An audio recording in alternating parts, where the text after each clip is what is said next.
Assalamualaikum warahmatullahi wabarakatuh. Di sini saya akan menjelaskan mengenai tentang keyakinan kelas. Keyakinan kelas itu merupakan salah satu kegiatan di mana kalian itu akan memiliki karakter yang positif untuk menciptakan budaya yang positif. Kemudian keyakinan kelas itu terbentuk dari peraturan sekolah yang sudah ada. Dan sifatnya ini, keyakinan kelas itu sifat yang ada dalam pada diri bawah sadar kalian.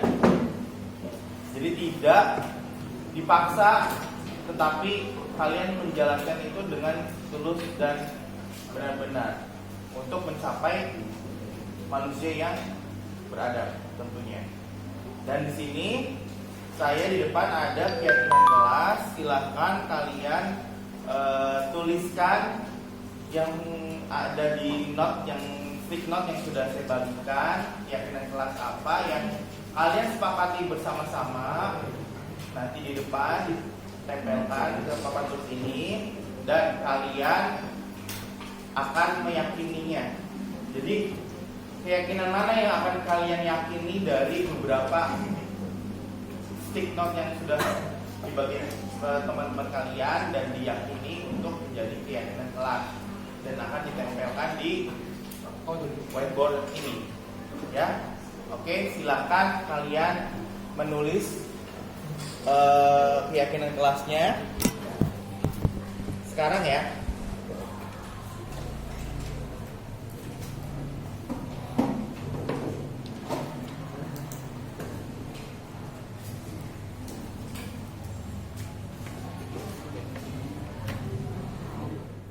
Kalian kan sudah menuliskan di stick note tentang keyakinan kelas. Silakan tempelkan di sini, maju ke depan semuanya.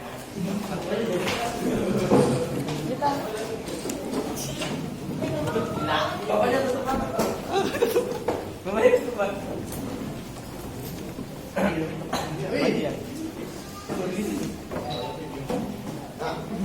Ya, maka tempel. Oke, orang bisa di-step.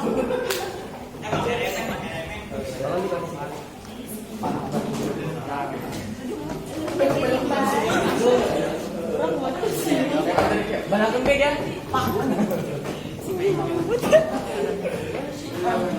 Biasa cuma 5-3. Ya sama juga ada yang paling beda. Ya tuh, benernya Pak. Kita pinggir cari salah. Cuma sama ya yang paling beda. Oke, baiklah. Tuh, sudah ditempelkan semua. Kita bacakan ya.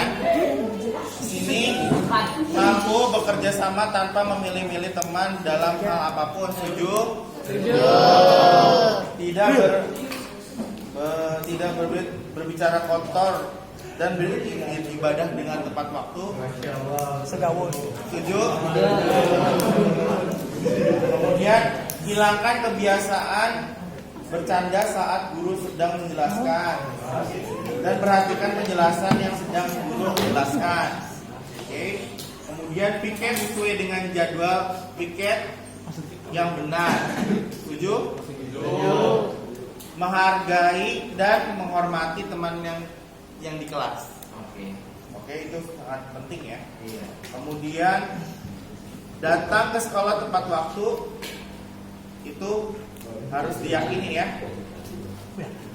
Kemudian pembuatan kelompok pelajaran itu jangan berebut. Yakini. Oke. Kedisiplinan pastinya kan harus. Tepat waktu itu bisa ada disiplin melaksanakan piket sesuai dengan jadwal yang tadi ya. Yakin kan? Setiap lelaki wajib piket, jangan pulang sebelum piket.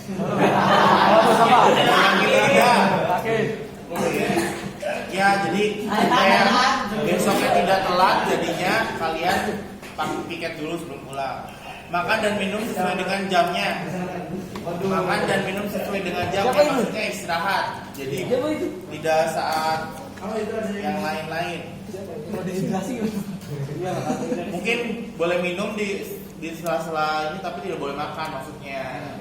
Tapi kalau makan nanti istirahat gitu. Jangan lagi belajar istirahat makan. Gunakan tepat waktu dan tepat pada peraturan kelas. Apalagi ini bersikap sopan santun itu nomor 1 ya. Karena kalian itu harus bersikap sopan santun karena itu yang dijunjung tinggi saat pekerjaan. Kemudian sama aja berpakaian rapi, mendengar keras, kemudian kalau ngomong jangan berisik, ciptakan ketenangan. Nah ini ada anak yang belajarnya itu harus tenang, jadi jangan berisik. Itu diyakini tidak? Wajib wangi saat belajar. Jadi tidak bau yang aneh-aneh. Jadi mungkin ada yang terganggu dengan bau badan kalian. Jadi ya kalau habis olahraga ya kalian mandi. Ya supaya mengurangi bau badan kalian. Nah, wanginya jangan berlebih, cukup di sini-sini saja. Jangan set. Nah, itu baik ya. Kemudian buat cewek atau anak perempuan wajib nyapu bagian tiket. Jadi cewek cowok pulang sekolah atau laki perempuan di kelas ini harus tiket. Cewek wajib jangan disampai. Adil, jangan merasa paling tersakiti. Terus adil. Jadi yang ini tidak. Adil. Jadi adil tuh ibaratnya kalian itu di kelas ini tuh tidak ada yang lebih unggul atau seperti apa. Mungkin boleh, tapi lebih apa ya? Adil aja gitu. Jadi pembagian misalnya kalau ada info ya dikasih tahu semuanya, jangan sebagian sini aja tapi yang sana enggak. Nah seperti itu. Sudah menerapkan. Jadi repot. Siapa tuh? Terus bayar uang kas tepat waktu. Karena ini uang kas juga sangat perlu. Karena buat apa? Buat kalian kalau ada yang sakit atau ada apa dadakan kan bisa minjem uang kas. Misalnya nggak ada uang untuk beli LKS atau apa bisa. Ya. Ada bunganya gitu. Ada bunganya. Bunganya 50% per hari. Saya rasa itu yang cukup untuk keyakinan kelas kalian supaya kalian tetap mencoba untuk lebih baik lagi ke depannya dan keyakinan-keyakinan yang ada di papan tulis ini harus diyakini ya. Jadi jangan usil atau dan sebagainya. Harus diyakini. Karena keyakinan kelas itu ya keyakinan bersama-sama ya. Itu yang terutama yang sopan santun, dijunjung tinggi, jujur juga harus ya, karena di kerjaan nanti saat kalian PKL dan setelah kalian lulus itu harus jujur, itu nomor 1. Apalagi PKL kalian orang baru di tempat PKL itu juga harus jujur. Oke. Terima kasih atas partisipasinya. Wassalamualaikum warahmatullahi wabarakatuh. Waalaikumsalam warahmatullahi wabarakatuh.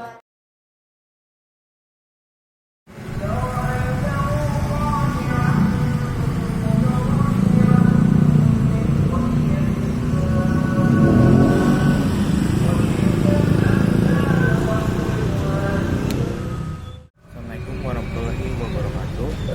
Pagi ini akan melaksanakan kegiatan budi pekerti, yaitu salam menyapa siswa yang datang ke sekolah untuk mengetahui keadaannya dan mengetahui kegiatan apa hari ini. Dan kegiatan ini merupakan kegiatan rutin setiap hari Kamis bagi saya, karena jadwal saya hari Kamis untuk menyapa siswa yang hadir pada pagi hari ini. Terima kasih.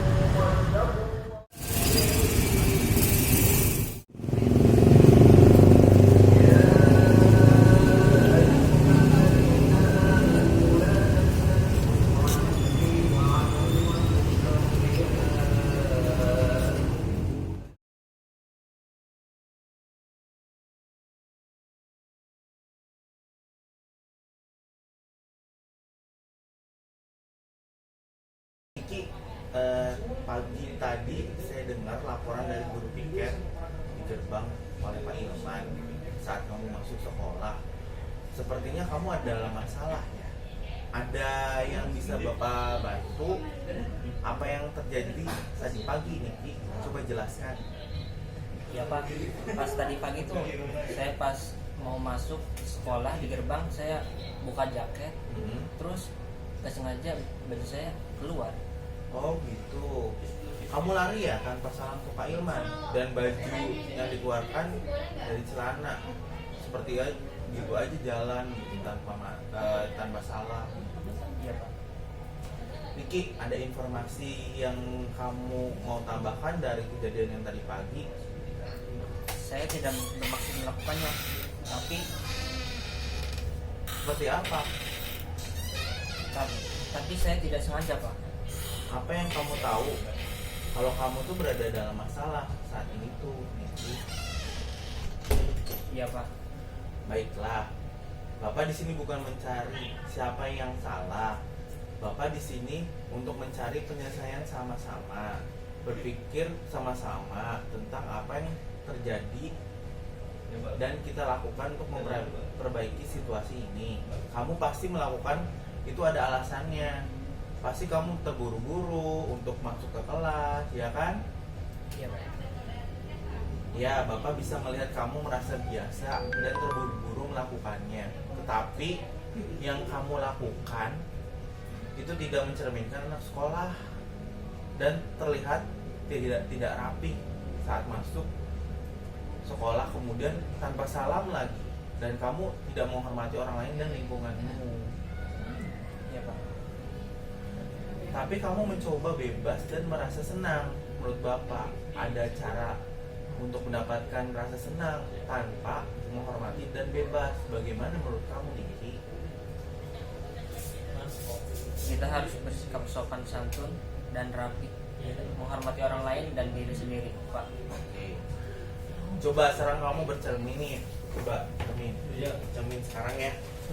Nih, saat kamu bercermin, pakai baju yang dikeluarkan dengan baju yang dimasukkan, itu rasanya bagaimana? Coba lebih rapih mana?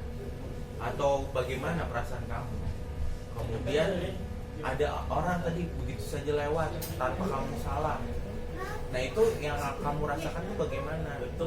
Nah, baiklah, mulai besok saya harapkan nanti kamu bisa berubah saat masuk sekolah ya. Ya Pak, saya akan mencoba besok agar bisa rapi. Coba dimasukin coba rapi bajunya. Saya mau lihat, dan kamu coba bercermin.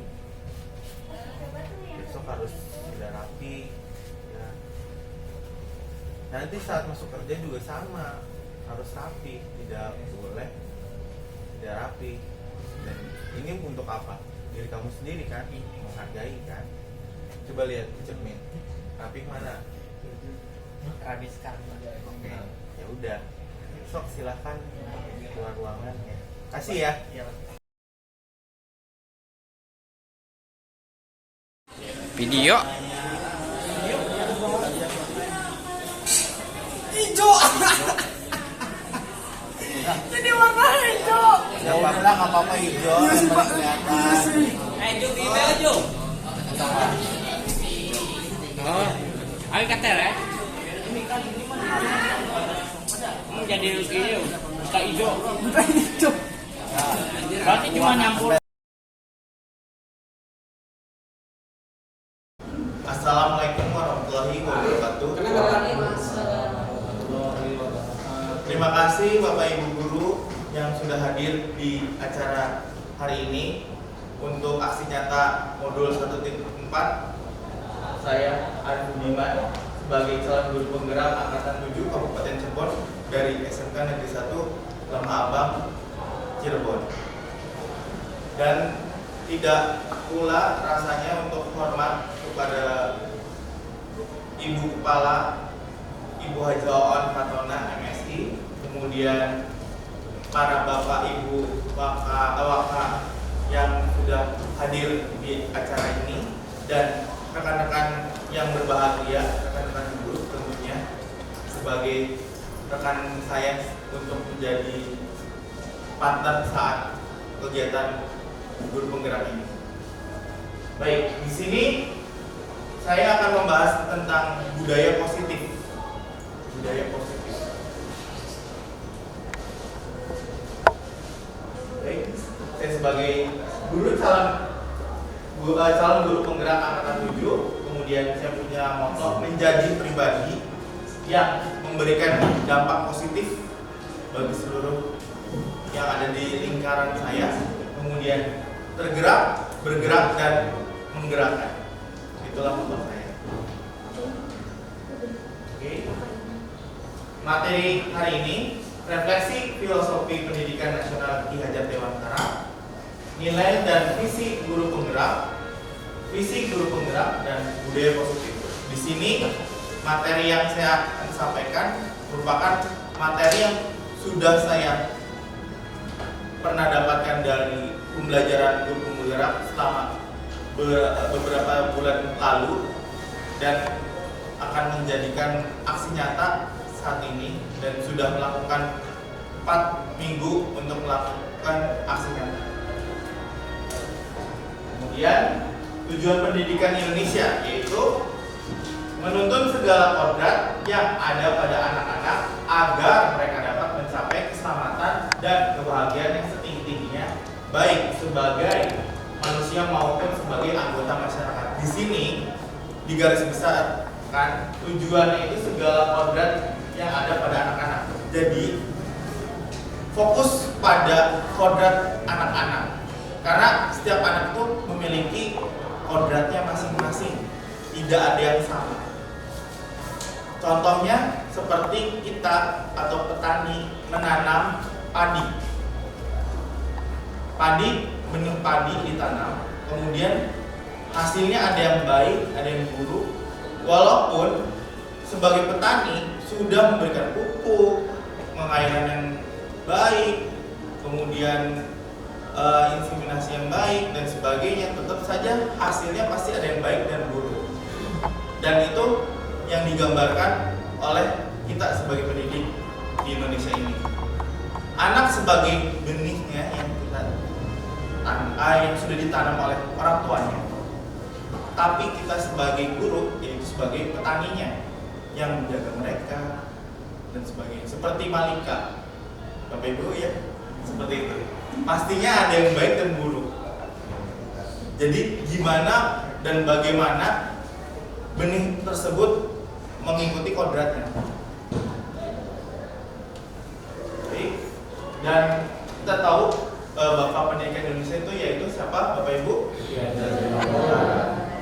Di sini punya trilogi, yaitu ada Ing Ngarso Sungtulodo, Ing Madya Mangunkarso, Tutpuri Handayani. Pasti yang sering didengar Bapak Ibu sebagai guru, ya kan?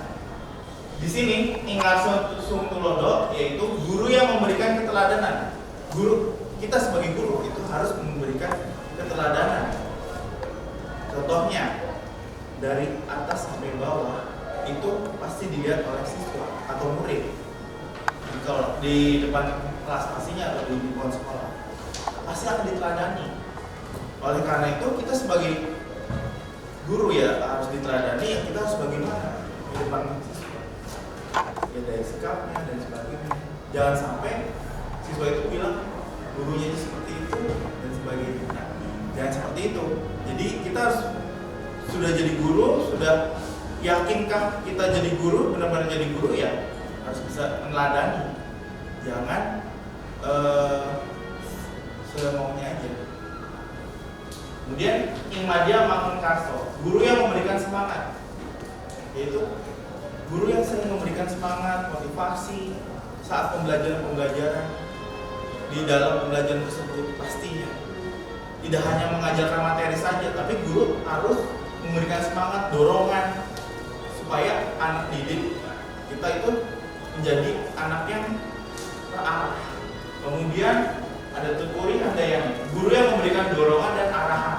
Di sini, kenapa logo Pendidikan Indonesia Tutpuri Handayani? Kenapa? Karena ada arti guru yang memberikan dorongan dan arahan. Dorongan ya, mereka misalnya patah semangat atau gimana ya, guru tetap mendorong agar tetap positif dan tetap menjadi pribadi yang baik. Kemudian arahan, mengarahkan, bukan diarahkan tapi mengarahkan, atau among, jadi menggiring mereka itu ke jalan yang benar. Bapak Ibu, mengarahkan karena siswa itu sudah dari sananya sudah mempunyai kodrat alamnya masing-masing, tidak kita dikte, dan tidak juga kertas seperti kertas kosong yang kita tulis, karena siswa itu tidak bisa untuk seperti itu kan, atau dibuat karakter oleh kita, tapi kita yang mengarahkan dan mendorong. Dan siswa itu udah punya garis-garis tersendiri, tidak kita yang mendikte, tapi mengarahkan atau menuntun mereka untuk menebalkan garis-garis yang sudah mereka miliki sesuai dengan norma-norma yang ada di lingkungan. Good. Di sini ada trikonnya dari pendidikan, yaitu ada continue, artinya dalam melestarikan kebudayaan asli Indonesia kita harus menerus dan kesinambungan. Di sini pendidikan itu harus terus menerus mengikuti zaman, dari zaman kolonial sampai sekarang. Tetap saja pendidikan itu yang dasarnya itu membaca, menulis, berhitung. Itu yang paling dasar sampai sekarang, walaupun metodenya berbeda-beda dari dulu sampai sekarang tetap seperti itu, tidak berubah. Kemudian konvergen, artinya dalam upaya mengembangkan kebudayaan nasional Indonesia kita dapat memadukan dan kebudayaan asli yang dipandang dalam memadukan bangsa Indonesia. Jadi pendidikan Indonesia harus mengadaptasi dari budaya luar, tapi tidak merubah budaya kita sendiri. Jadi mengadaptasi. Misalnya dari Jepang ada pembelajaran baik, ya kita terapkan yang baiknya, disaring, tidak langsung telan saja. Seperti itu. Dari Inggris, dari Amerika, dari Australia pasti memiliki budaya berbeda, tapi kita tetap bisa menselaraskan. Kemudian ada konsentris, artinya dalam pergaulan dengan bangsa-bangsa lain di dunia kita harus berusaha menyatukan kebudayaan nasional kita dengan kebudayaan dunia atau global, dengan catatan harus tetap berpegang pada ciri khas kepribadian bangsa Indonesia atau berdasarkan Pancasila. Indonesia berpegang pada ideologi Pancasila, bergaul dengan bangsa lain dengan ciri khasnya kita, kebinekaan, bukannya jadi lemah tapi menunjukkan kalau kita lebih kuat, tapi tidak merusak atau mengganggu bangsa lain. Makanya ada kebinekaan global, supaya kita itu wawasannya terbuka, tidak tertutup. Karena dengan adanya kebinekaan global, Bapak Ibu bisa memasukkan atau menyisipkan positif-positif dari budaya global tersebut kepada anak-anak ini. Oke. Di sini ada buruk. Kenapa saya ngambil buruk? Karena saya mempelajari pendidikan yang kearifan lokal pasti ada ya. Di sini saya ngambil linknya, contohnya buruk. Dalam motonya rame inggawe suci pamit. Bisa diambil intisari nilai sosial kultur ke dalam dunia pendidikan sesuai dengan konsep pemikiran KHD. KHD itu Kihajar Dewantara.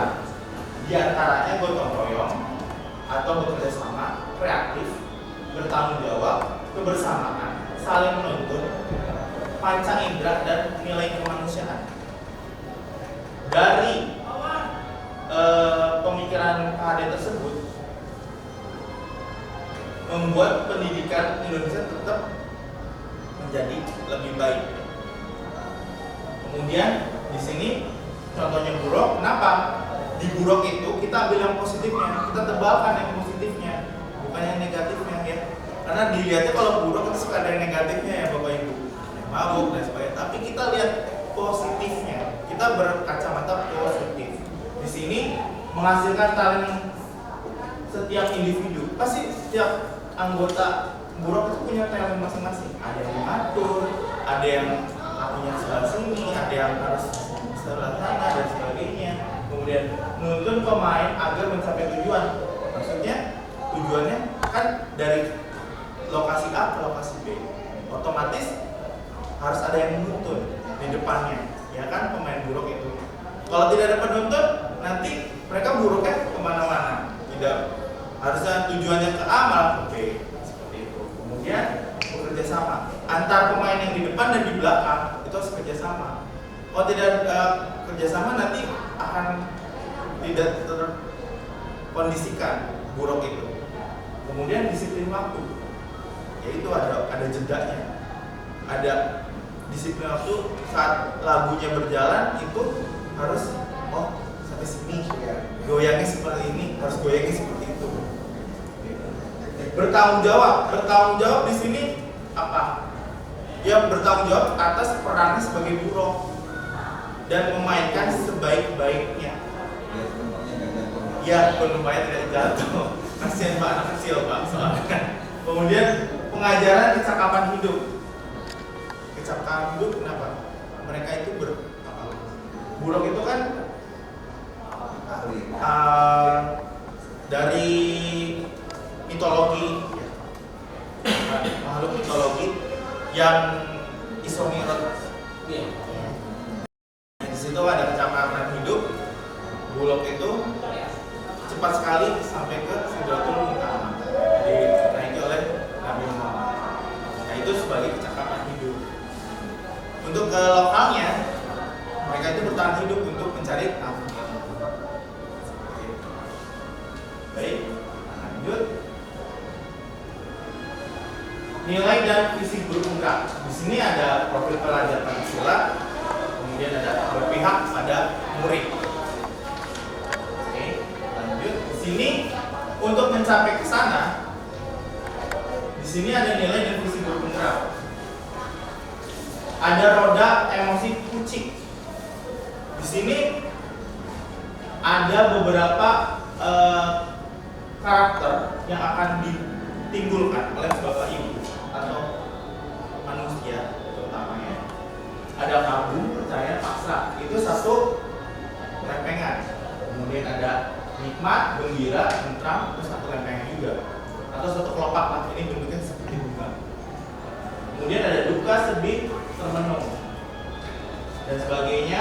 Dari lingkaran kunci emosi ini menimbulkan sikap-sikap ada kecewa, takut, tunduk, cinta, ingin, agresif, melecehkan dan menyesal. Nah itu awal dari kecewa berarti dari apa dulu? Biasanya ada duka, sedih, termenung. Itu yang timbul dari kecewa. Bisa juga dari ketersinggung atau terkejut atau terganggu, itu berarti maksudnya ke takjub. Jadi ada urutan emosinya. Setiap emosi yang dimunculkan. Kemudian ada diagram trapesium usia. Di sini di mana usia Bapak Ibu saat sekolah ada positif, peristiwa positif dan peristiwa negatif. Pastinya punya ya. Coba Pak Ilman, peristiwa positif apa yang pernah Bapak lakukan atau pernah dialami pada diri Bapak sendiri saat sekolah? Ya sampai kuliah maksudnya. Umur berapa? Kejadian apa yang membuat Bapak itu kegiatan positif? Misalnya kejadian umur berapa, SD atau SMP atau SMA?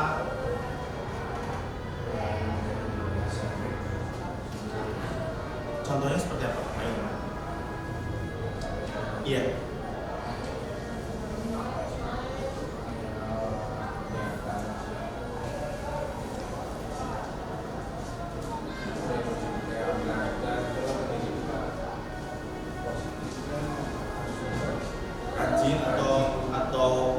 penghargaan dari SD jadi juara 1 atau 2 gitu, itu kan akan berdampak ya.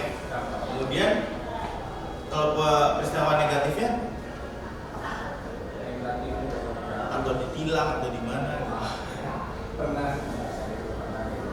Ditilang ya. Nah, dengan adanya peristiwa positif dan negatif, nah di sini Bapak Ibu akan dijumlahkan nih tahun berapa Bapak Ibu melakukan atau pernah dilakukan atau pernah peristiwa tersebut. Nah, nanti usia kerja Bapak sekarang berapa? Misal 30. Nah, dari 30 kemudian ada usia pensiun 60 tahun. Di sini dari perjalanan usia aktif kerja ini akan menimbulkan hasil-hasil dari peristiwa sebelumnya. Contoh, Bulana atau Pak Ilman kan kemarin dapat prestasi di SD. Oh, saya juara 1 nih. Oke, baik. Di juara 1 ini pasti akan terukir di dalam hati, saya tuh pernah melakukan juara 1, berarti saat kerja gimana sih caranya untuk menjadi pribadi yang menjadikan juara 1. Kemudian peristiwa negatif, misalnya Bulana, misalnya ketilang, otomatis saat usia aktif kerja saya pernah ketilang nih kemarin, rasanya tuh gimana? Ada kesel, capek, ya kan, dan sebagainya, merasa gimana? Nah itu akan muncul lagi di saat usia kerja, tetapi sebagai pembelajaran ibu. Nah itu berkaitan dengan roda emosi kucing. Emosi yang lalu akan muncul dan membuat karakter Bapak Ibu yang saat kerja sekarang. Pasti karakter tadi seperti ini. Mungkin dulu kenapa Pak Hermanto, Bu Esti, Pak Anang dulu kenapa kok bisa sekarang jadi seperti ini gitu. Kenapa mengambil kuliahnya Indonesia dan sebagainya, terus sekarang bisa jadi MC dan sebagainya. Itu pasti dulu kenapa dulunya. Peristiwa zaman dulu akan menghasilkan emosi yang kedepannya bagaimana. Kemudian nilai dari visi guru penggerak. Di sini Bapak Ibu 5 dasar kebutuhan hidup manusia. Di sini ada kasih sayang, dan terima, kekuasaan, bertahan hidup, kebebasan, dan kesenangan. Baik, ada kasih sayang dan rasa yang diterima. Di sini pasti Bapak Ibu punya rasa kasih sayang dan diterima. Makanya masih tetap bertahankan dengan pasangan masing-masing. Ya, insya Allah. Saya kepada anak-anak ya. Ya, Saya anak siswa juga. ya sama. Kemudian kekuasaan, ini masih pribadi Bapak Ibu. Kekuasaan, pastinya Bapak Ibu juga pasti punya kekuasaan. Kekuasaan contohnya ya, saya bisa melakukan ini ya, saya punya kekuasaan dan sebagainya. Kemudian bertahan hidup. Bertahan hidup pasti kan survive. Bapak Ibu bertahan hidup selama ini bagaimana?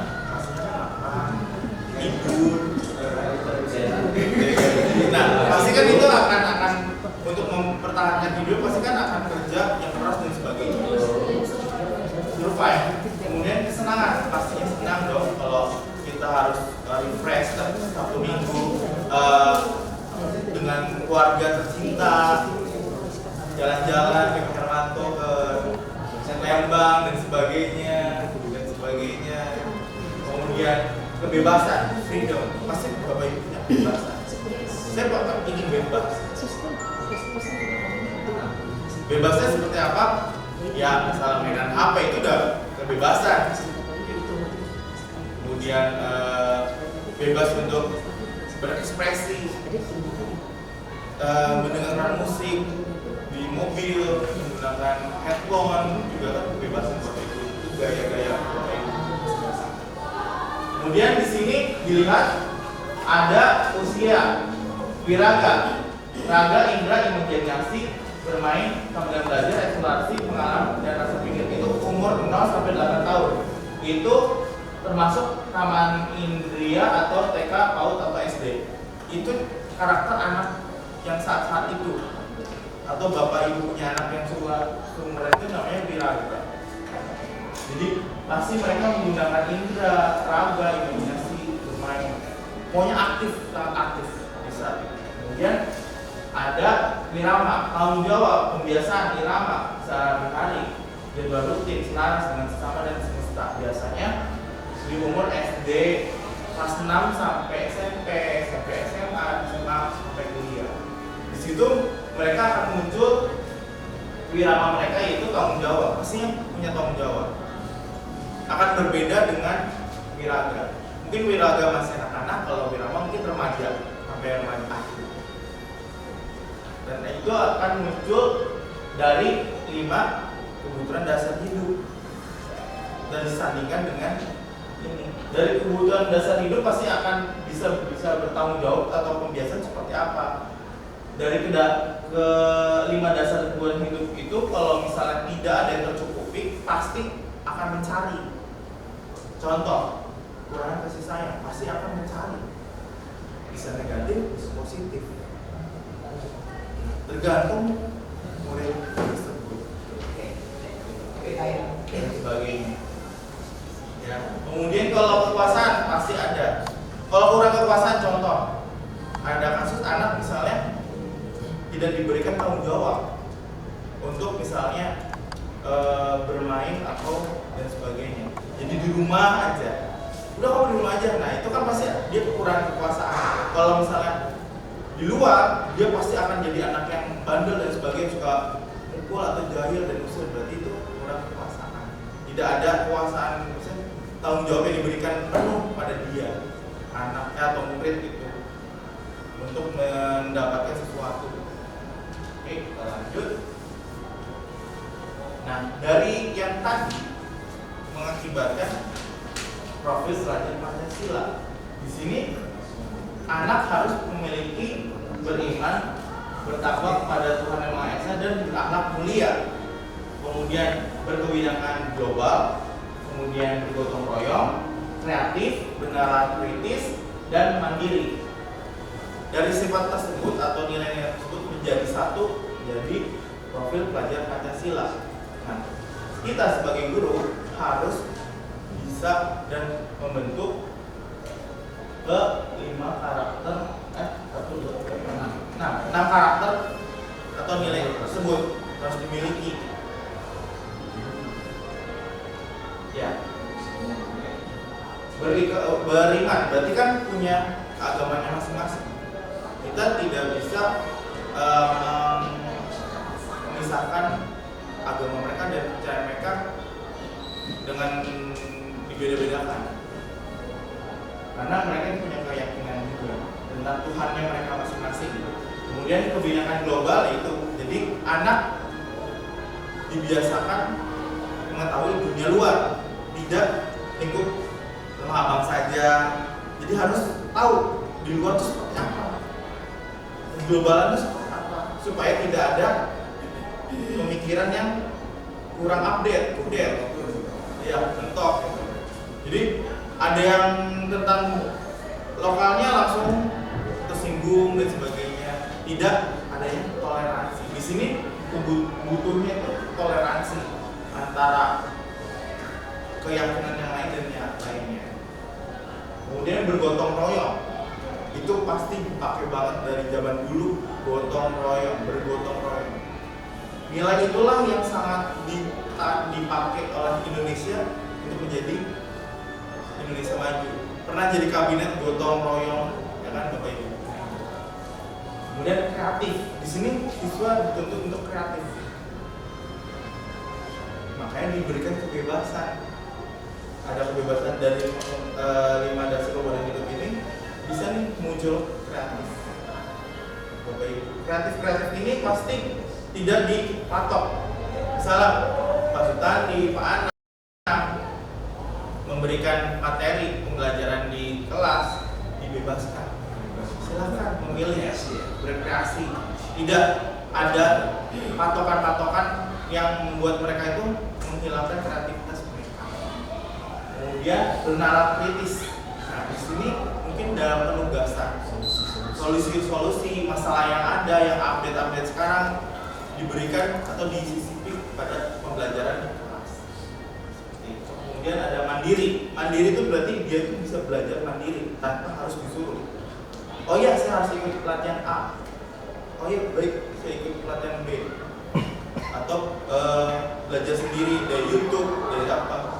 Karena kita memberikan kebebasan kepada mereka untuk mendapatkan sebebas-bebasnya, tapi tidak bebas dalam bebas ya Pak, tapi masih dalam pantauan kita dan diarahkan. Karena kan kita awal pertamanya tadi mengarahkan untuk guru yang daya. Kemudian berpihak pada murid. Di sini budaya positif itu harus berpihak pada murid. Di sini ada roda berpihak pada murid. Di sini ada berpikir sistem, memahami perubahan, berpikir aset atau kekuatan, membangun keselarasan dan koherensi, kemudian menjadikan pengambilan keputusan beretika, kemudian mengambil keputusan yang bertanggung jawab, dan dari situ adanya kesadaran diri, keterampilan relasi, kesadaran sosial, pengelolaan diri, dan muncul reflektif, kolaboratif, kemudian ada mandiri, inovatif, menjadikan berpihak pada murid. Maksudnya apa nih Bapak Ibu di sini? Nilai-nilai yang harus ada pada guru untuk menjadikan siswa yang unggul, berpihak pada murid, yaitu tadi memberikan kebebasan.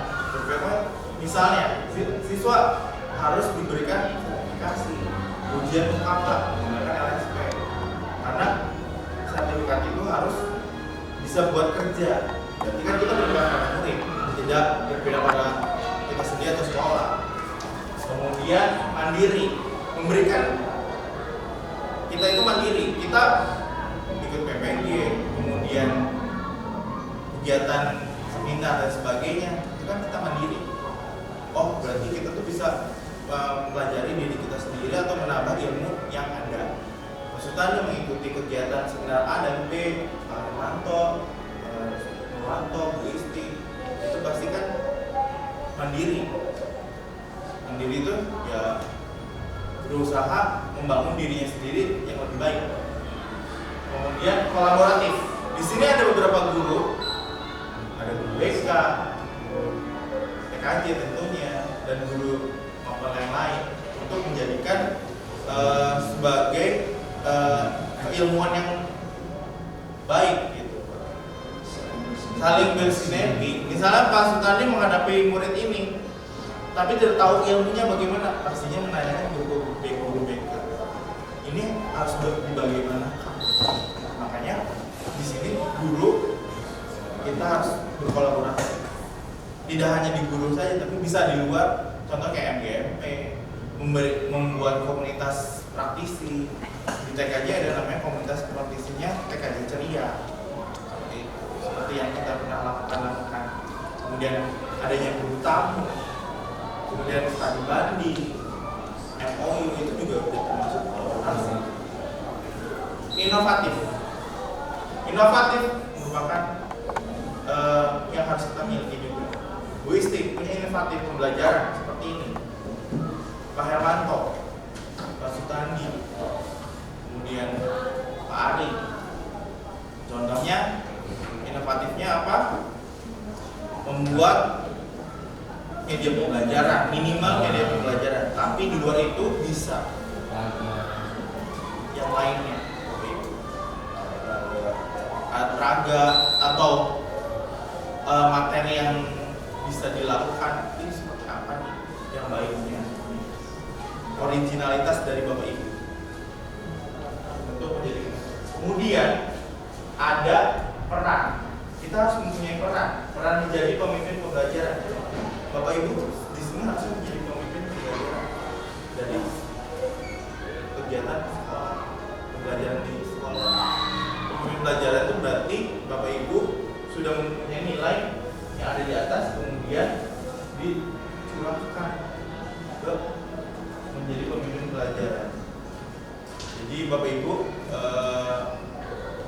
menjadi pusat dari pembelajaran di kelas atau di sekolah sebagai guru yang unggul. Kemudian menjadi coach bagi guru lain. Nah, di sini contoh Pak Sutandi bisa A, Pak Hermanto belum bisa. Nah, bisa tuh coaching. Dan kita juga sering coaching ke guru BK juga. Ini gimana menghadapi murid ini? Nah, itu namanya coaching. Kita kan nggak punya ilmu sampai dalam di mata kuliah psikologi pendidikan, tapi guru BK ada mata kuliah yang lebih dalam lagi, pendekatan psikologinya dan sebagainya, supaya kita saling melengkapi. Kemudian mendorong kolaborasi terus. Kenapa? Adanya komunikasi.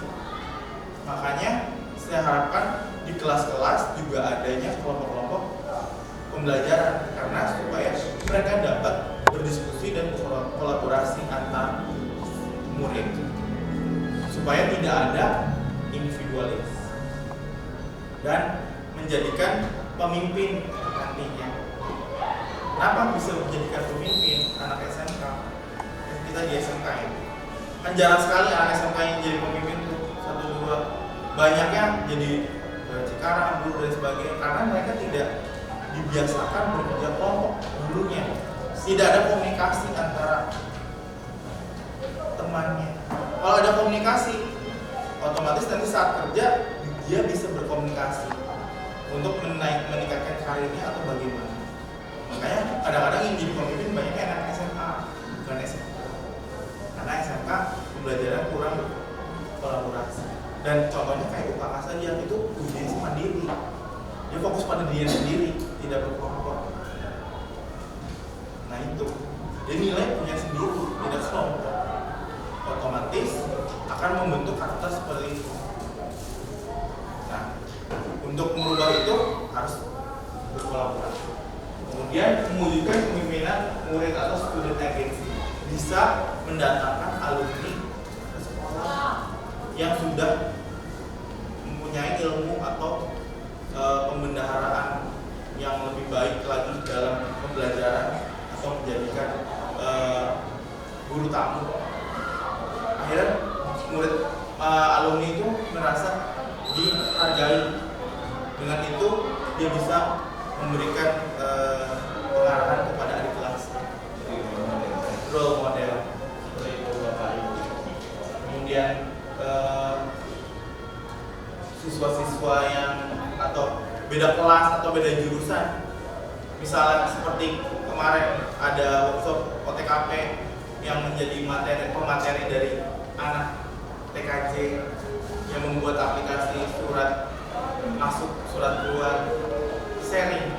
Anak OTKP tahu teorinya, anak TKJ memberikan aplikasinya, jadi saling melengkapi, jadi student agency. Kemudian menggerakkan komunitas praktisi. Nah di sini seperti MGMP atau komunitas di kelas atau di jurusan, punya TKJ Ceria, BDP Lope, kemudian AKL berhitung atau MM berfoto dan sebagainya. Nah dari itu menjadi tampungan dari Bapak Ibu supaya adanya tetap berkolaborasi, bertukar pikiran, berdiskusi untuk menjadikan pendidikan Indonesia yang lebih maju dan berpihak pada murid. Apa yang akan diberikan ke murid itu seperti apa, makanya harus ada komunitas itu.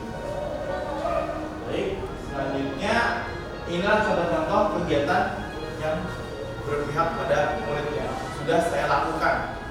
Di sini ada berpihak pada murid, kemudian inovatif, mandiri, kolaboratif dengan guru PTKP atau jurusan lain, berefleksi yaitu untuk bagaimana sih kita atau bercermin.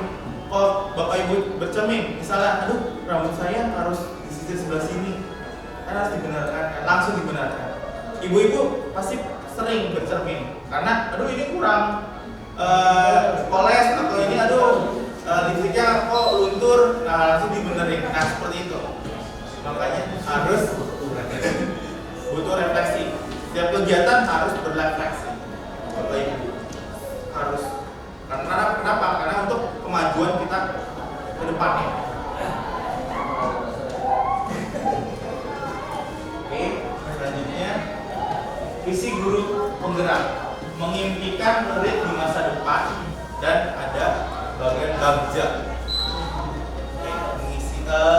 Mengimpikan murid di masa depan. Di sini mengimpikan murid di masa depan saya yaitu murid yang bisa menggunakan IT. Nah, sekarang Bapak Ibu coba gambarkan murid Bapak Ibu di masa depan di not yang sudah saya bagikan. Silakan. Nanti Bapak Ibu bisa mendeskripsikan apa murid yang akan Bapak bentuk di masa depan. Silakan. Digambar? Ya Pak, digambar.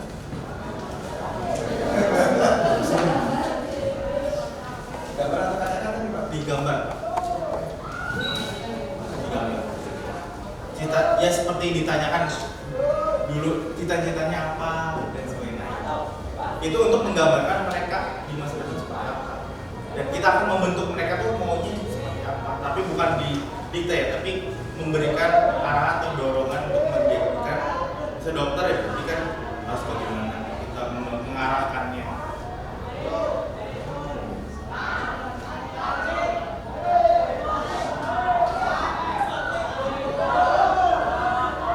Kan baik, sudah Bapak Ibu sudah digambar murid yang akan Bapak impikan di masa depan. Coba Ibu Lana jelaskan gambar yang sudah dibuat. Oke, saya menggambar putra-putri saya, siswa-siswi yang sedang satu magang selalu menjadi nomor 1. Bukan cuma dari prestasi, tapi dari soft skill, komunikasi dan semuanya. Jadi saya ingin anak-anak saya di masa depan menjadi nomor 1, selalu menjadi nomor 1 dan nomor 2, karena menurut saya mereka bisa untuk menjadi seorang pemimpin ke depannya. Selain dibekali oleh pendidikan, juga akhlak serta soft skill. Seperti itu Pak. Oke, baik, terima kasih Bulan. Depan. Baik, ada lagi Bapak Ibu, Pak Anang bagaimana mendeskripsikan siswanya atau muridnya di masa depan? Baik, terima kasih Pak Arif. Saya mendeskripsikan, menggambarkan siswa saya yaitu pandai, santun dan berbahasa serta sedang menggunakan mengetik komputer, artinya terutama saya berbahasa Indonesia, tetapi dalam kegiatan pembelajaran saya selalu berupaya untuk arah sana. Saya walaupun materinya bukan materi secara teknologi tapi bahasa Indonesia, tapi saya berupayakan untuk mendekatkan peserta didik saya ke IT ya, dengan pembelajaran yang menarik tentunya sebagai bekal mereka nanti ke depannya, meskipun dalam pelajaran bahasa Indonesia. Begitu. Baik, terima kasih Pak Anang.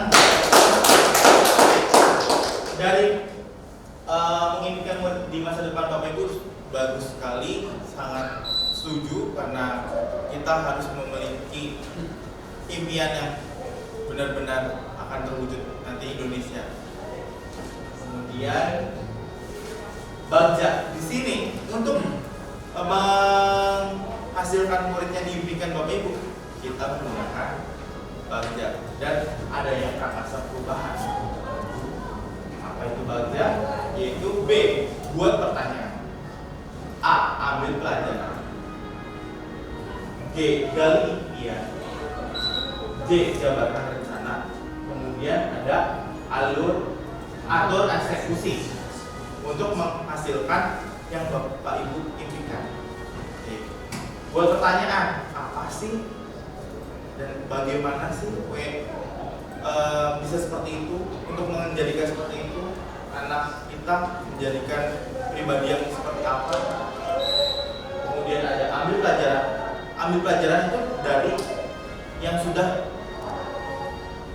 unggul dahulu, apa nih yang bisa mengenal mereka tuh apa sebenarnya.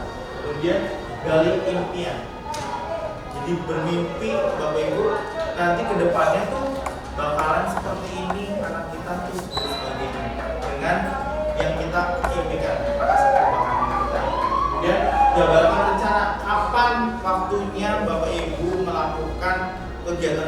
dan mau ngapain, mau membuat seperti apa untuk menjadikan tujuan siswanya yang akan seperti itu atau muridnya. Kemudian atur eksekusi, dengan siapa kita harus mengeksekusi kegiatan yang harus kita canangkan atau goalkan. Baik, di sini alur baca ini ada menyusun pertanyaan yang harus dilakukan, menjelaskan tindakan yang perlu dilakukan, pertanyaan di samping atau dibahas atau digali bersama tim, dan komunikasi dengan membuahkan sebuah temuan. Temuan apa sih buat pertanyaan? Makanya buat pertanyaan di kelas anak tuh mau dijadiin apa dan dapat temuannya apa nih? Kemudian merevisi, mengkonfirmasi pertanyaan tindakan yang sudah dibuat dengan hasil temuan dialog diskusi tahap demi tahap, baca bertahap. Jadi apa nih yang akan dikonfirmasikan, jadikan hal yang baik. Kemudian terakhir ada rencana dokumen resmi atau prakarsa program kolaboratif. Terakhirnya itu harus bagaimana. Kemudian ada monitoring, nanti ada evaluasi, ada filosofi nilai-nilai, visi profil baca Pancasila, dan prakarsa perubahan. Menjadikan visi ibu, bapak ibu menjadikan lebih baik. Di sini contoh visi pribadi sebagai guru penggerak atau kita sebagai guru menciptakan murid yang berkeahlian di bidang IT. Visi kita ada kan visi jurusan, visi sekolah. Kita juga di sekolah punya, di guru kita juga punya visi untuk di kelas itu seperti apa nih anak. Kemudian prakarsa perubahannya mengembangkan keterampilan TIK pada murid. Jadi untuk menjadikan atau mencetakkan murid yang berkeahlian di bidang IT, kita tuh harus bagaimana? Nah ini bagaimananya itu di prakarsa perubahan. Jadi mengembangkan keterampilan IT, TIK di pada murid. Terus apa dan apa? Di sini masuk ke budaya positif. Di sini ada namanya ada disiplin positif dan nilai kebijakan universal.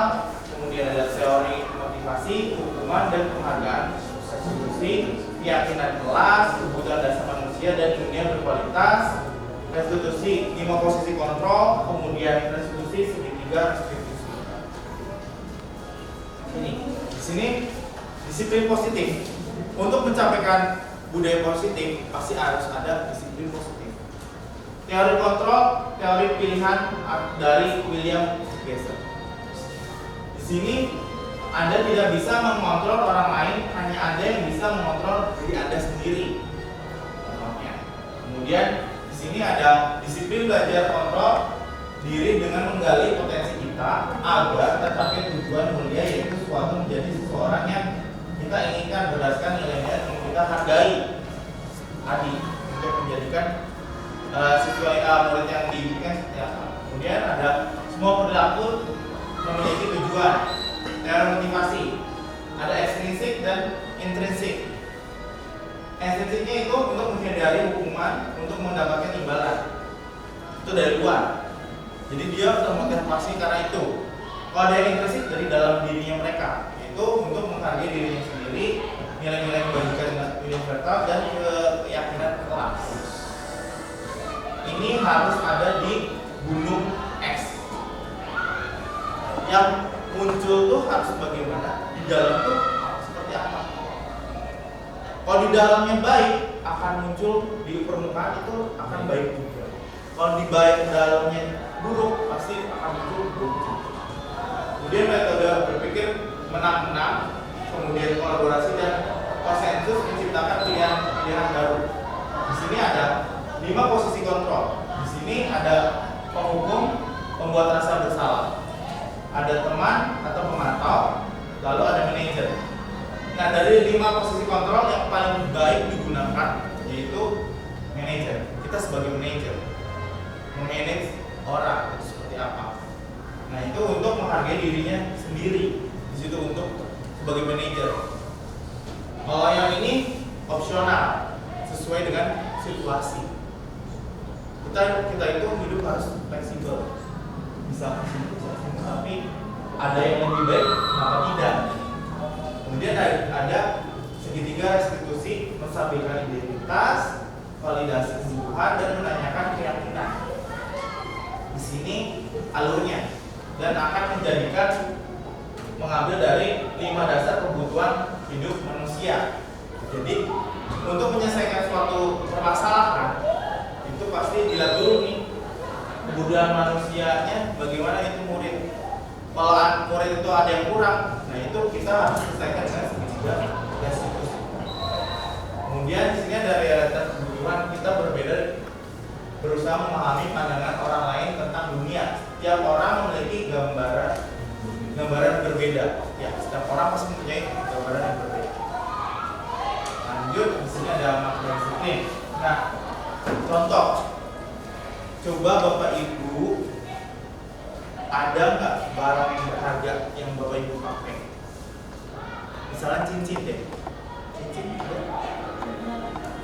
Coba Bapak Ibu kepalkan cincin tersebut di tangan Bapak Ibu, dan orang sebelah Bapak Ibu mencoba untuk membuka atau melepas dari genggaman Bapak Ibu. Dan mengapa? Apa alasannya? Tetap menutup tangan. Coba pasti akan berbeda. Pak Nurwanto dan Pak Sutandi akan mengepal kan? Pak Arif memaksa tetap aja Ibu mengepal. Gak mungkin pasrah kan Ibu? Nah, di sini ada ilusi dari kegiatan itu.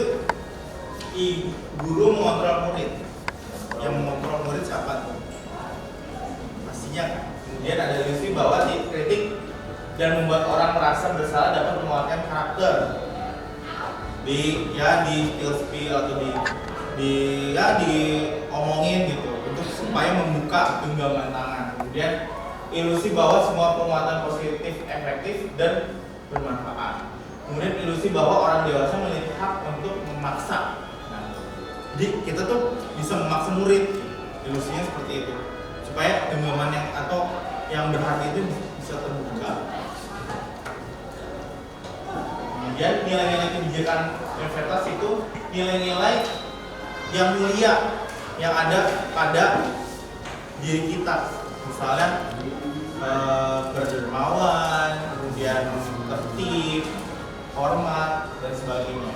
Banyak sekali kebajikan universitas, nilai-nilainya. Itu pasti Bapak Ibu punya dan tahu apa nilai-nilai kebajikan universal tersebut. Kemudian teori motivasi, hubungan, dan penghargaan restitusi. Di sini teori motivasi perilaku manusia yang tadi saya gambarkan dari disiplin positif, itu ada motivasi eksternal, yaitu untuk menghindari ketidaknyamanan atau hukuman apa yang akan terjadi apabila saya tidak melakukannya. Contoh, pelajaran masuk tadi ini saya belum ngerjain tugas PR, itu bagaimana? Pasti kan dia langsung mengerjakan tugas pagi-pagi datang sekolah, biasanya seperti itu. Kemudian ketidaknyamanan, misalnya saya mau ke kota, murid tuh biasanya pakai helm ah. Kalau nggak ada helm di sini nggak pakai helm karena nggak ada polisi, ya kan? Realitas seperti itu. Bapak Ibu juga seperti itu pasti tentunya. Nah, itu harus diubah ya Bapak Ibu. Kemudian eksternal lagi nih, untuk mendapatkan imbalan dari orang lain atau institusi. Apa yang akan saya dapatkan apabila saya melakukannya? Nah, ini nih biasanya dipakai murid-murid di kelas. Ada guru yang suka ngasih uang, dimanfaatkan, dan saya tanya, apa yang kamu lakukan? Ya, saya menyuruh teman saya yang pintar untuk menjawab soal supaya dapat uang. Uangnya itu dibagi-bagi, uang kas. Jadi yang menjawab anak itu aja, yang lainnya tidak. Nah, seperti itu. Nah, itu jeleknya seperti itu, Pak.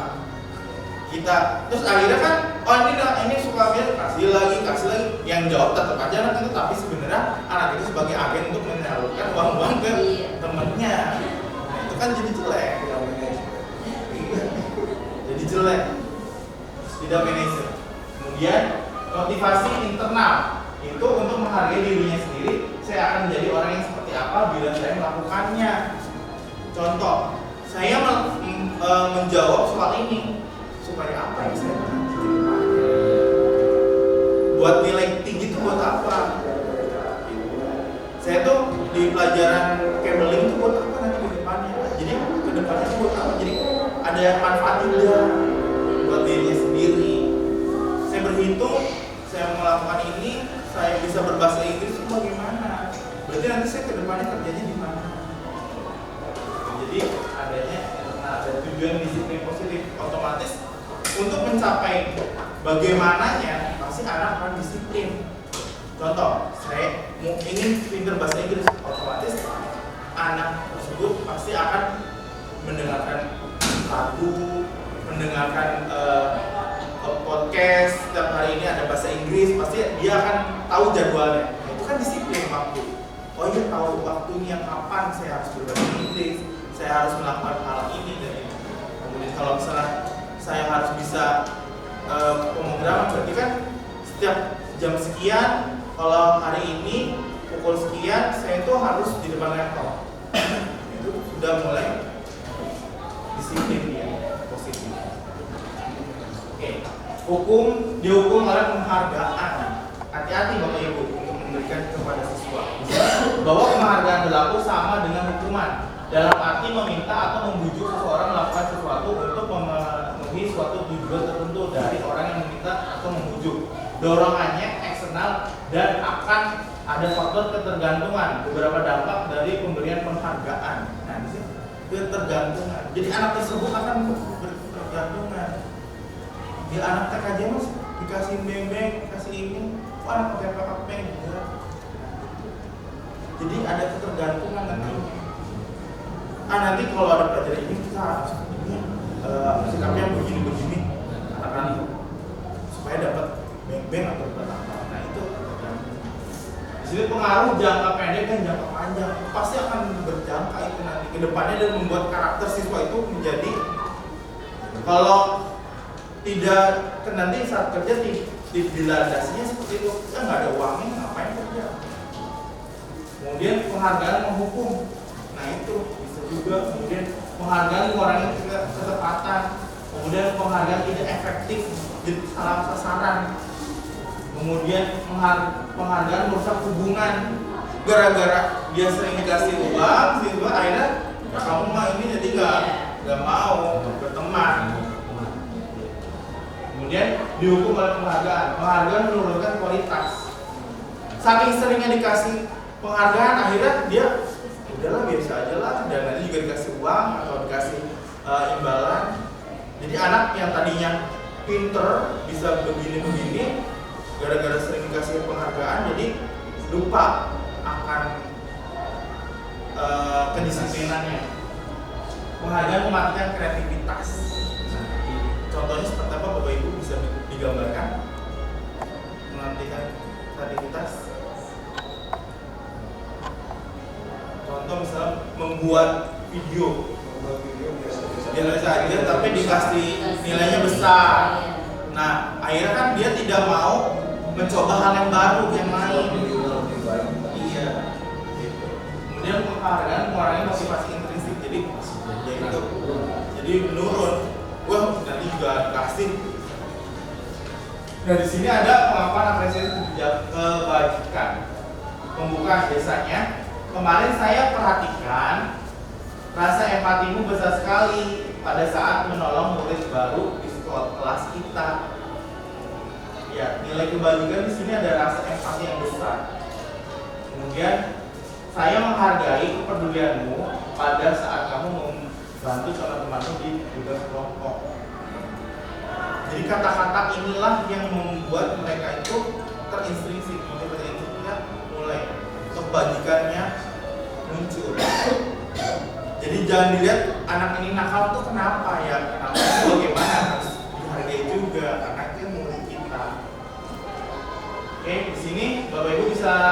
menjawab. Yang nomor 1 itu hukuman atau konsekuensi. Bisa lihat di diktatnya. Hukuman. Ya, karena mencatat 100 kali dalam buku kalimat itu hukumannya. Kemudian nomor 2, lari mengelilingi lapangan basket. Hukuman. Kemudian murid minta untuk push up. Hukuman juga. Menggantikan kertas tugas teman. Karena dia akan menggantikan ya. Kemudian membersihkan tumpahan air. Konsekuensi juga. Murid disuruh untuk disuruh untuk mengenakan sepatu seharian. Hukuman itu. Lari mengelilingi lapangan basket 2 kali. Hukuman. Nah, perbedaannya ada hukuman dan konsekuensi. Suatu yang menyakiti harus terjadi. Kalau konsekuensi suatu harus yang terjadi. Jadi karena dia sudah mencatat, ya harus terjadi gitu kan. Tapi kalau hukuman sesuatu yang menyakitkan harus terjadi. Kenapa sih saya harus lari atau harus push up? Kamu terlambat dan sebagainya. Dan ada paksaan. Kalau konsekuensi ada stimulus atau tanggapan. Masih ada agak perubahan. Kemudian konsep diri yang buruk. Jadi merasa dirinya itu saya itu jelek banget ya. Makanya suka ada yang menyendiri. Konsep diri yang baik. Oh iya, kalau ini nanti bakalan seperti ini. Dia sudah tahu. Jadi tidak akan melakukan. Bisa dipahami dan bisa dilihat di diktatnya masing-masing ya Bapak Ibu. Kemudian apa itu restitusi? Restitusi adalah proses menciptakan kondisi bagi murid untuk memperbaiki kesalahan mereka sehingga mereka bisa kembali pada kelompok mereka dengan karakter yang lebih kuat. Restitusi juga merupakan proses kolaboratif yang mengajarkan murid untuk mencapai solusi untuk masalah mereka dan membantu murid berpikir tentang orang lain seperti apa yang mereka inginkan menjadi tujuan mulia dan bagaimana mereka harus memperlakukan orang lain tersebut. Jadi ini menang dengan menang. Jadi ada solusi, tidak ada solusinya. Jadi misalnya Bu Isti sudah mencoret-coret buku temannya atau menghilangkan pulpennya, harus mengganti. Nah, kedepannya ditanyakan kembali, Bu Isti bagaimana nih supaya tidak melakukan hal itu tersebut, mencoret-coret, tidak mencoret-coret dan tidak menghilangkan pulpen. Dan harus bagaimana? Berarti harus punya pulpen dan buku atau coretan sendiri. Nah, cirinya itu bisa lihat di sini Bapak Ibu. Ada tawaran, bukan paksaan, memberikan tawaran. Bagaimana? Mau benerin atau tidak? Kan alangkah enaknya didengarnya dan siswa juga merasa nyaman, tidak merasa terintimidasi dengan kata-kata tersebut. Fokus pada karakter bukan tindakan. Karakternya itu seperti apa nih? Bukan tindakannya. Kamu salah sih udah kayak gini-gini. Kemudian fokus pada solusi. Solusinya harus bagaimana? Lalu ada keyakinan kelas. Kenapa harus keyakinan kelas sih? Bukan peraturan. Mengapa kita memiliki peraturan harus menggunakan helm bila mengendarai kendaraan roda 2? Kalau punya keyakinan, oh iya, saya tuh yakin kalau pakai helm ini akan selamat, tidak kena debu, tidak kena racikan dan sebagainya. Jadi yakin. Tapi kalau tidak punya keyakinan, ngapain? Karena ya bisa jalan kok nggak pakai helm juga, tapi ada polisi, gitu kan. Kemudian mengapa kita memiliki peraturan 3M, menggunakan masker, mencuci tangan, dan menjaga jarak 1,5 meter. Yakin karena ada virus corona. Kalau nggak yakin ya mereka tidak akan pakai, dan dari diri atau kesadaran mereka tidak ada. Untuk mendukung motivasi intrinsik, kembali pada nilai keyakinan lebih menggerakkan seseorang dibandingkan mengikuti serangkaian peraturan. Jadi lebih menggerakkan mereka untuk menyadari diri mereka sendiri bahwa itu tuh paling bagus loh untuk diri kamu, bukan, dan mengikuti serangkaian peraturan. Jadi tidak lihat peraturannya. Kan kadang-kadang suka seperti itu. Ada yang bilang ya peraturan harus dilanggar. Nah itu kan udah jauh di luar konteks dan sebagainya. Lanjut, nah di sini contoh keyakinan kelas. Dan kita coba bermain keyakinan kelas. Coba dibagikan Bu Isti di estafet saja. Nanti tulis keyakinan di ruangan ini, Bapak Ibu. Di ruangan ini nih punya keyakinan seperti apa? Apakah contoh? Apakah Bapak Ibu nggak usah jangan saat pembelajaran tidak usah membuka HP, kemudian boleh angkat HP, ada telepon misalnya, kemudian boleh minum, boleh makan, itu keyakinan yang Bapak Ibu yakinkan di kelas ini. Untuk bagaimana? Kemudian menghormati antar sesama. Misalnya Bu Isti mau sholat, dia mangga dan sebagainya. Contohnya seperti itu. Atau menggunakan akses internet bebas atau bagaimana. Nanti Bapak Ibu tempelkan di sini dan meyakini bahwa keyakinan di kelas ini tidak menjadikan beban Bapak Ibu.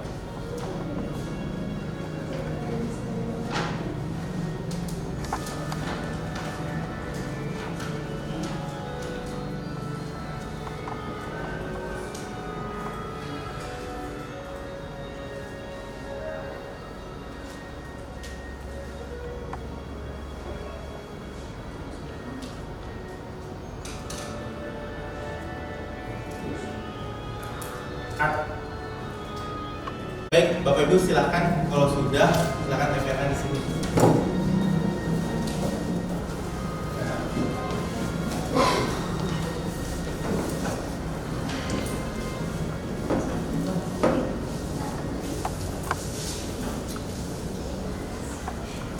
Sudah? Baik. Keyakinan kelas yang ada di sini yang Bapak Ibu buat itu bersifat kritis. Kemudian harus konsentrasi pada saat belajar, menggunakan akses internet sebagai penunjang pembelajaran, bisa akses internet, bisa belajar, saling bertegur sapa, kemudian mengaji selama 10 menit, kemudian menghargai sesama, kemudian tepat waktu. Nah ini Bapak Ibu bisa diyakini dulu ya atau tidak kesepakatan. Jadi kalau udah jadi kesepakatan baru jadi keyakinan kelas. Lanjut di sini ada peraturan kelas, naik ke keyakinan kelas, kemudian lingkungan positif dan budaya positif. Nah dari sinilah peraturan dibuat, tapi untuk melunakkan dalam hati Bapak Ibu atau murid-murid, buatlah keyakinan kelas. Dari kegiatan tersebut akan melahirkan lingkungan yang positif, kan terus positif, lalu akan menjadi budaya positif dan melekat pada diri Bapak Ibu atau murid-murid untuk menjadikan budaya positif sebagai manusia yang unggul. Kemudian di sini pendalamannya, kalau hormat tuh terdengarnya misalnya di keyakinan kelasnya itu, yuk saya bantu. Jadi dari ini akan muncul kata-kata seperti itu. Kita bisa selesaikan ini bersama. Jadi ada beberapa kegiatan positif yang akan muncul di dalamnya. Berperilaku, pasti nanti akan senyum. Kemudian terlihat berempati kepada orang lain. Gitu. Jadi akan munculnya dari keyakinan kelas ini ujung tombaknya nanti hasil golnya itu. Lanjut di sini peraturan dan keyakinan kelas. Selalu kembalikan buku ke tempatnya, peraturannya. Keyakinan kelasnya tanggung jawab. Kalau sudah punya rasa tanggung jawab pasti tanpa harus melihat atau disuruh, mereka juga harus mengembalikan sendiri ke tempatnya. Benar nggak Bapak Ibu? Oke, lanjut. Budaya manusia dan dunia dunia berkualitas. Di sini untuk menjadikan budaya positif ya harus tahu dulu 5 dasar kebutuhan manusia, yaitu ada kasih sayang, kekuasaan, bertahan hidup, kesenangan, dan kebebasan yang sudah tadi dijelaskan. Jadi harus dipegang, tahu mana yang harus ditambah dan kurang. Pernah bermain SIM, Bapak Ibu? The Sim? Pernah main The Sim? Kan di karakternya suka ada diamond di atasnya, ada warnanya hijau, kuning, merah. Kalau merah berarti banyak kebutuhan dasar manusianya yang kurang. Untuk melengkapinya harus bagaimana? Nah, disitulah Bapak Ibu bisa mengetahui bagaimana cara mengetahui kebutuhan dasar hidup manusia dengan bermain besi. Lalu 5 posisi kontrol. Di sini ada penghukum, membuat rasa bersalah, teman, pemantau, dan manajer. Kalau penghukum biasanya gini, menghardik, menunjuk-nunjuk, menyakiti, dan menyindir. Kamu tuh telat terus. Seperti itu. Kalau dia teman, ibu sangat kecewa ya. Gara-gara kamu telat terus, jadi ibu dimarahin pas sekolah. Kemudian teman, jangan kayak gitu terus dong. Coba kalian atau kamu bisa nggak telat. Jadi ada bahasanya seperti itu. Berikan ke Bapak tunjukkan yang terbaik deh. Kemudian pemantau, sudah jam berapa nih Bapak Ibu kalian itu telat. Kemudian sudah dapat poin berapa tadi di depan. Ingat loh, poinnya sampai 100, kamu sudah berapa poinnya? Gitu. Kemudian manajer mengajukan pertanyaan, kenapa telat? Sudah tahu kan, sekolah itu masuk pukul berapa? 7. Nah, bagaimana kamu menyikapinya? Apakah yakin kamu mau bisa perbaikinya besok? Jadi ada waktu untuk mereka itu diberikan alasan dan penjelasan atau memberikan solusi nanti bagaimana. Lanjut, segitiga restitusi. Di sini ada validasi kebutuhan, menanyakan keyakinan, dan menstabilkan identitas. Setiap orang pasti pernah melakukan kesalahan. Kemudian kamu bukan satu-satunya yang pernah melakukan ini. Kamu tentu punya alasan mengapa melakukan itu. Ada cara yang lebih efektif untuk mendapatkan apa yang kamu butuhkan.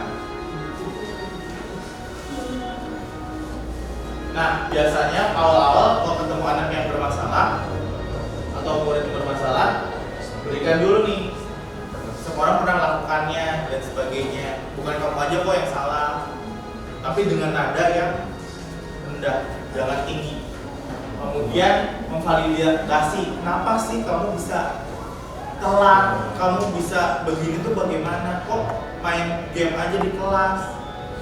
Kenapa? Ditanya dulu yang baik-baik. Karena ini dia mencari alasannya dulu nih, kenapa baru di kelas. Kemudian baru menanyakan keyakinan, nilai apa yang telah kamu langgar. Jadi kayak, oh iya Pak, saya tuh pernah melanggar sopan santun misalnya. Nah, di sini bisa dilihat Bapak Ibu di diktatnya masing-masing. Kemudian ini berkata dan sebagainya, nanti bisa Bapak Ibu praktekkan. Nah, ada intervensi 30 detik setelah itu. Yaitu contoh, apakah kamu ingin berbuat lebih baik? Kemudian peraturannya apa? Saat ini kamu seharusnya berbuat apa dengan kegiatan yang sudah dilakukan itu? Kemudian, apakah tugas kamu saat ini? Apa yang kamu inginkan atau peraturan apa? Jadi ditawarkan supaya mereka itu berpikir dan memikirkan solusinya. Baik, terima kasih atas perhatiannya Bapak Ibu sekalian. Mohon maaf jika ada kekurangan dari saya. Jika ada kelebihan mungkin bisa disampaikan ke orang lain. Kayak orang Padang misalnya. Kalau enak langsung ngomong. Kalau nggak enak langsung ngomong ke saya. Kalau tidak enak, kalau enak diomongkan ke semua. Dan ilmu yang Bapak Ibu yang dapat mungkin diktat yang saya bagikan bisa jadi panduan Bapak Ibu sebagai menjadikan guru yang bisa berbudaya positif. Mudah-mudahan bisa bermanfaat, tolong disebarkan ke teman-teman yang lain agar budaya positif tetap berjalan di SMK Negeri 1. Terima kasih. Wassalamualaikum warahmatullahi wabarakatuh. Waalaikumsalam warahmatullahi Bismillahirrahmanirrahim. Assalamualaikum warahmatullahi wabarakatuh. Saya Dr. Anda Hajaon Pator MSI, Kepala SMK Negeri 1 Lembah Abang, Kabupaten Cirebon, Provinsi Jawa Barat. Pendapat saya sebagai kepala sekolah, dengan adanya calon guru penggerak itu sangat positif karena akan membawa dampak yang baik. CGP dapat menjadi agen perubahan ke arah yang lebih baik demi kemajuan sekolah. Banyak yang bisa diambil dari kegiatan yang didapatkan dari CGP untuk lingkungan dan warga sekolah. Salah satunya adalah budaya positif, di mana kita dapat melaksanakan perubahan ke arah yang lebih baik lagi untuk kemajuan sekolah. Sesuai dengan semboyan, guru penggerak yaitu tergerak, bergerak, dan menggerakkan. Demikianlah pendapat saya mengenai calon guru penggerak. Billahi taufiq wal hidayah. Wassalamualaikum warahmatullahi wabarakatuh.